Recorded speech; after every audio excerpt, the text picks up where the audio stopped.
So today I'll be discussing the notion of good faith in contract law in relation to the question of whether English law should embrace a duty of good faith in the performance of all contracts. So many civil law and common law jurisdictions around the world have a duty of good faith obligation implied into their contracts, such as many states throughout the United States of America, Canada, and many countries in Europe. And this duty of good faith is implied into the contracts in respect to both the performance and or the negotiation of those contracts. For example, if we take Germany, the duty of good faith is implied into both the performance and negotiation of the contract. So in France, it's just implied into the performance of the contract. Now, when it comes to defining what good faith is, simply putting it, a duty of good faith is a general presumption that parties to a contract will deal with each other honestly, fairly, and in good faith. And a great metaphor to represent this is the saying of putting one's cards face up on the table, as it indicates that both parties are meant to be acting transparently with one another through sharing information and acting honestly with one another. Now, English law, however, does not have a definition of good faith, so to say, but good faith here is assessed in each contractual circumstance in background situations relevant to that contract. Now, English law is in the minority when it comes down to good faith obligations, as it does not currently recognise a universal implied duty of contracting parties to perform their obligations in good faith. And the notion of good faith seems much more misunderstood here, mainly due to the concern relating to the consequences of utilising good faith obligations. The main concern being that it may interfere with the negotiations and bargaining powers of both parties. And as the English law embodies an ethos of individualism, there is a strong viewpoint that parties should be free to pursue their own interests. Another concern being a doctrine of good faith would create uncertainty by creating obligations that are potentially vague and subjective, which could undermine the goal of contractual certainty, to which the English law holds to quite high regard. And the final criticism, which I've listed here, is that there may be difficulty in assessing what sort of damages there would be if there was a breach of a good faith obligation. Now, due to English law not having a good faith obligation, it's seen as being in a minority, as I stated before, and this difference has been brought to light and criticised in recent cases, such as in Yam Seng and the International Trade Corporation case of 2013, where Justice Legat states by not having a notion of good faith, English law is swimming against the tide. Now, this difference has been brought to light in regards to recent events such as the COVID-19 pandemic, and such was remarked upon by the British Institute of International and Comparative Law on their Concept 3 guidelines published in response to their 2020 COVID-19 pandemic for the resolution on disputes. Now, they state in these guidelines that English courts have generally been more restrained in implying general duties of good faith in commercial contracts, and as a result of this, they set out new practical guidelines that encourage a more conciliatory approach to contractual disputes that may arise and which seek to avoid and or minimise protracted legal disputes without prejudicing or altering parties' legal rights. Despite the English law's position, courts are still able to look at the applicability of good faith obligations through both implied and express terms. And although this may indicate that good faith obligations are being taken into consideration, they are only enforceable in certain circumstances and are often likely to be construed very narrowly in the context in which they are written in. And therefore, I believe that English law should embrace a duty of good faith in the performance of all contracts so that parties can be treated fairly in regards to their respective contracts and their needs. Now, as referred to before, courts are still able to look at the applicability of good faith obligations through this idea of implied duty or implied terms. And this is where the courts may imply a general duty of good faith in a contract or use the concept of good faith to imply other fact-specific duties. A recent case in which the applicability of good faith through implied terms was quite prevalent was the Yam Seng and International Trade Corporation case of 2013. And in this case, both parties had entered into an agreement that granted the claimant rights to distribute certain fragrances. And these fragrances were Manchester United perfumes that were going to be distributed and sold in duty-free shops and airports across the Middle East and Asia. The claimant claimed damages for breaches of the agreement, as there were late shipments, the defendant was failing or refusing to supply products, the defendant was undercutting prices, and the defendant was providing false information.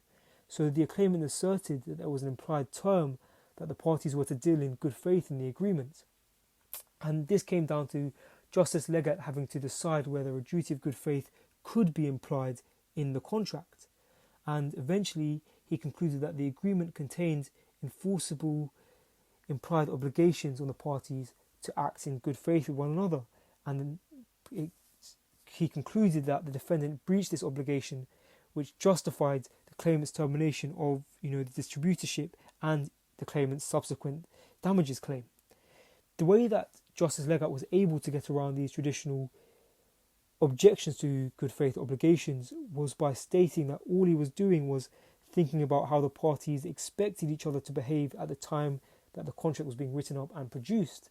And this implication of good faith in the contract rose the notion of good faith to prominence again throughout English law.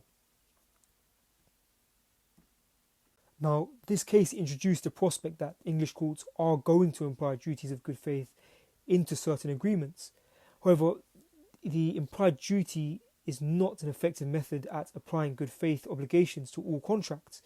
Now, firstly, implied duties are only likely to arise under a limited class of contracts called relational contracts, and these are contracts that establish a relationship between two parties and require a high degree of both communication and cooperation with one another.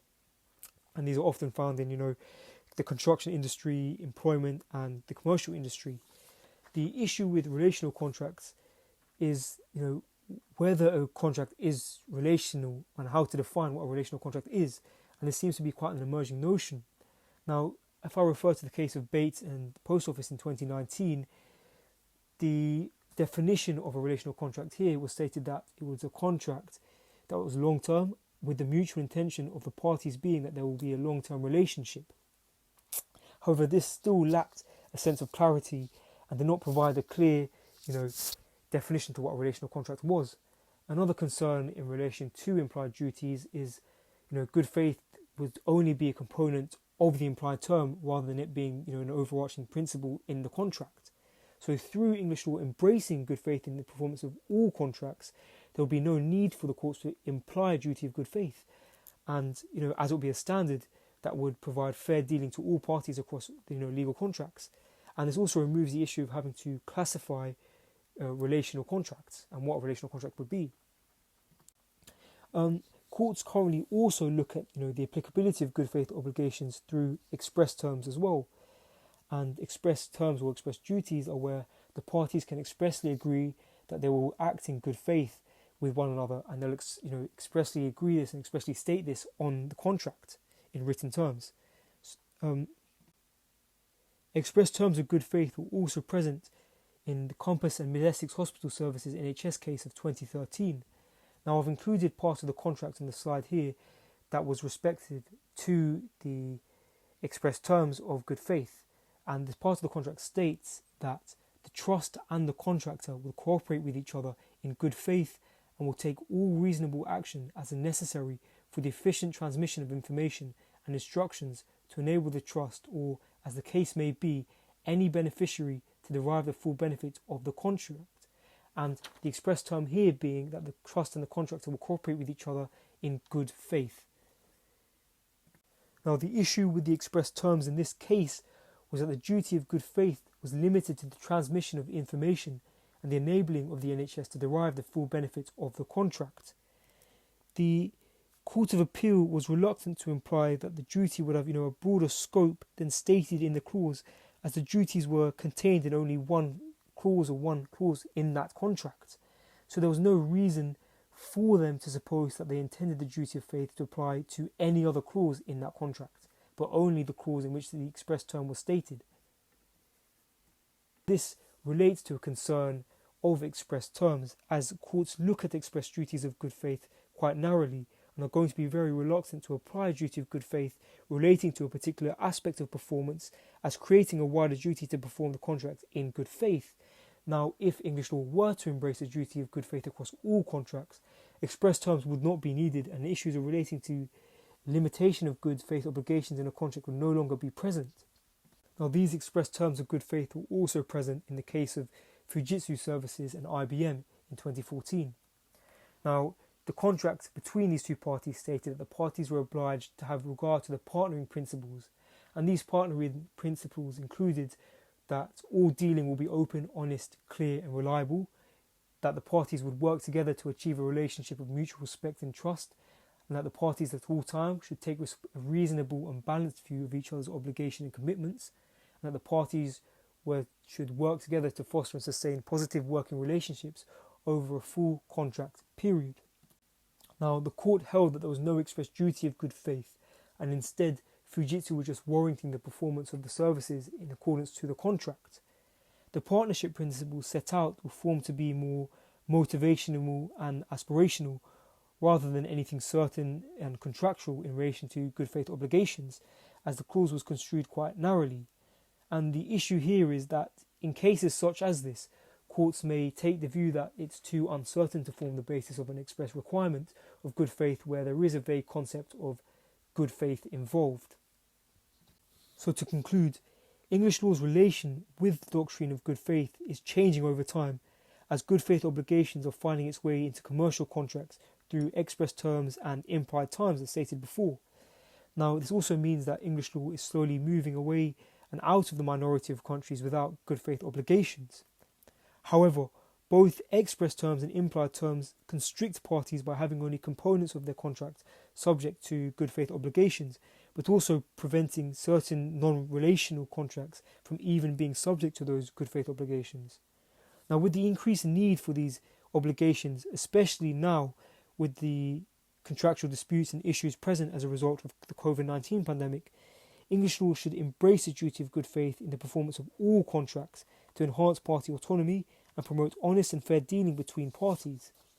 Now, although there is this long associated uncertainty and stigma in regards to a duty to act in good faith, Justice Legat, in the case of Yang Seng and International Trade Corporation, states that recognizing a duty of good faith involves no more uncertainty than is inherent in the process of contractual interpretation, and therefore there is no need for this stigma surrounding an overarching duty of good faith in all contracts. Thank you for listening.